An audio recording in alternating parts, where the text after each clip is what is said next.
Just don't need cash on you then. That boy cash. I just been balling out here. So are you born in Durham? Born and raised. Born and raised in Durham? Not this side of town. I grew up like further south. What side of Durham were you raised on? I mean, South side?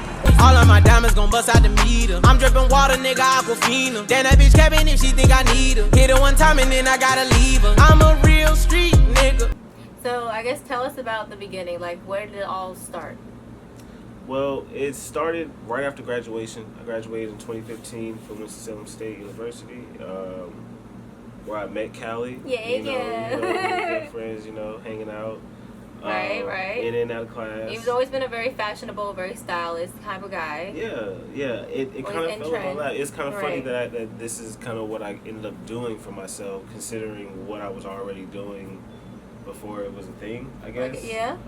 I mean, I don't think a lot of people was really seeing vintage and old wear like how they see it now is how I was seeing it 3, 4, 5 years ago. So I was like, shoot, I mean, having the opportunity of having my own place where I can just sell this kind of stuff from, because people want it, but they don't know where to find it. Why not, Some hidden gems of Durham. Hidden gems, a ton of hidden gems. There's a place where all the hidden gems can be compiled. And the treasure. so forth.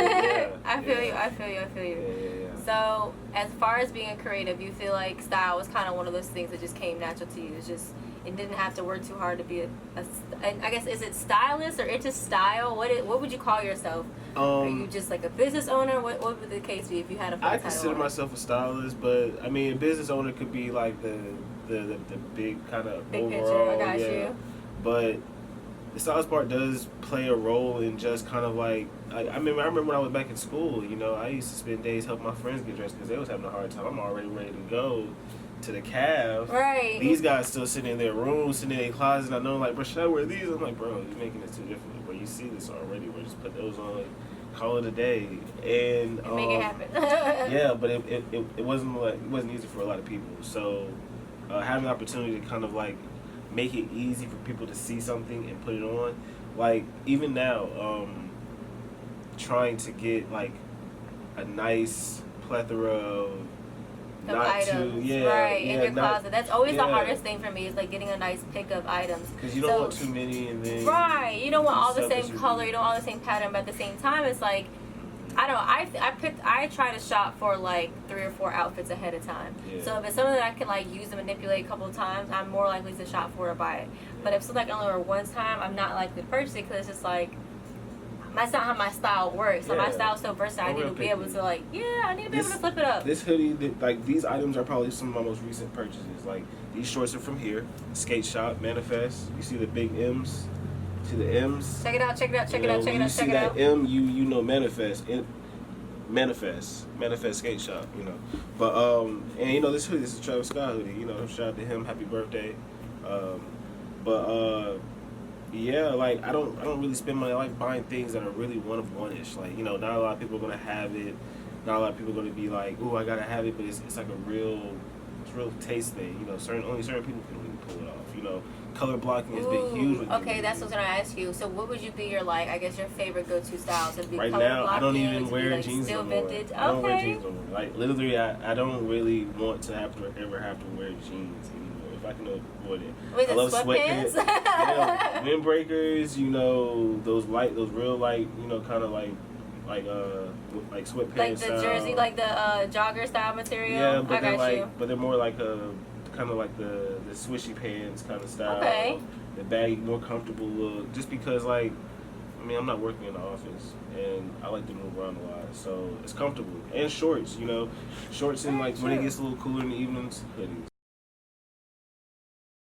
What I've noticed? A lot of people that graduated from Winston-Salem State, either became some type of creative or became some type of entrepreneur. I really appreciate the fact that our generation, I constantly call us the Renaissance generation because we are truly amazing at what we do. We can literally make nothing and turn it into something into that kind of we kind of had that 9-to-5 ride initially, maybe even briefly. It was an idea. But that's not going to work for a lot of people. A lot of people, they'll still keep that 9-to-5 because who doesn't want more money? But at the same tip, it's I see a lot of us wanting to get our own. Yeah, so doing something that really encompasses who they are. So I mean, I'm constantly looking for different jewels to pass on to different creatives, to different young entrepreneurs. Just people out here just trying to figure out what their next move is, or if this could be their next move. So what jewel would you give someone that's starting out and wants to open their own boutique? Whether it be an internet boutique or it be your actual physical storefront. What would be something that you would say, okay, well, this is something I wish someone would have told me along the way? Well, first off, you gotta make sure you got money. I wouldn't really. You want to have the actual capital to do what you want to do, so make sure that's like already established. You don't want to be trying to find it or trying to like pay back people and stuff like that. Where it gets kind of messy really early. You want to already have that stable base. So get your bread up. Yep, get your bread up. And second, and probably most importantly, make sure you have a framework.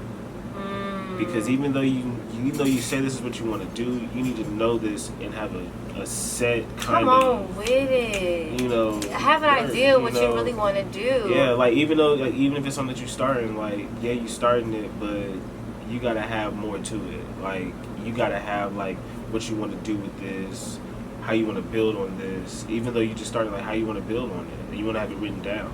You don't want to just be saying it. You don't want to just be talking about it.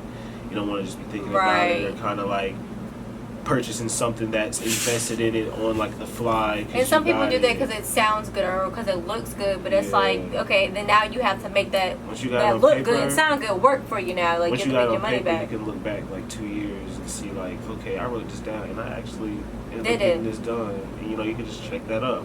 And it's crazy because I got a notebook that I've had state. It's just one of my old notebooks, and I just have I used to just write back when I first got the shop. Mm-hmm. And even though I haven't written it that much now, I can look back on stuff that I wanted to do and invest in brands that I wanted to bring into the shop and business that I wanted to get into and events that I wanted to do.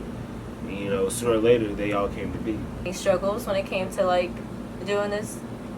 Yeah, hell yeah. Tell us about some struggles. I mean, I'm still. I've been seeing you on Facebook. You be talking about some stuff. Well, no, I mean that's not even business related. That's more like family related. Just dealing with parents getting older and you having to rely on yourself a lot more.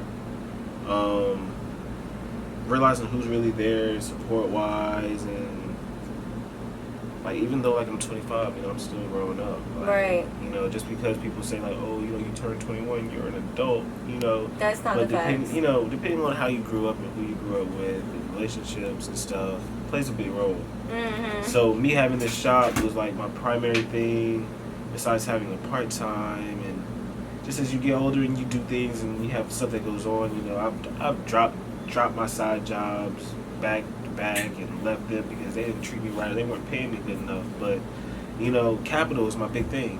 Money is a big thing because it's the cost of living and having to keep up your business and understanding that you're not just making 1,000, 20,000, 35,000. Like it's just gonna come over and play into what after a year. It takes years.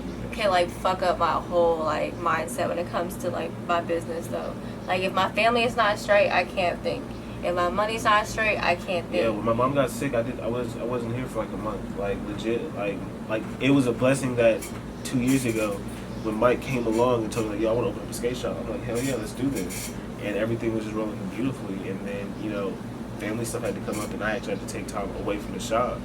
Whereas if he was ever here, it was just me, my shop would just be closed. Right. But now, you had that partner there. It's a partnership in here, so it makes it a lot easier for me. And during that time, like, yeah, family came first. Like, I was out of here for a while just because I had to make sure my people were good. So, and having that, luxury at this point, 3.5 years down the line, having a business that can, finally walk. Cause I used to always call it my child.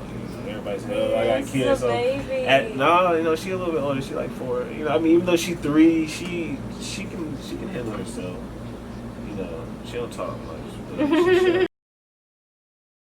Have not been to the Cultural Lifestyle Boutique, you have to stop by. This is truly one of Durham's hidden gems. It's so cute. It's so quaint. I have never seen any of these items at any store, so it's very rare. And I don't think you ever will, so it's very exclusive. You want me to give you a testimony about my life and how good he's been to me. I don't know what to tell you about him. I love him so much with all my heart and my soul. With every bone in my body, I love him so much because he's done so much for me.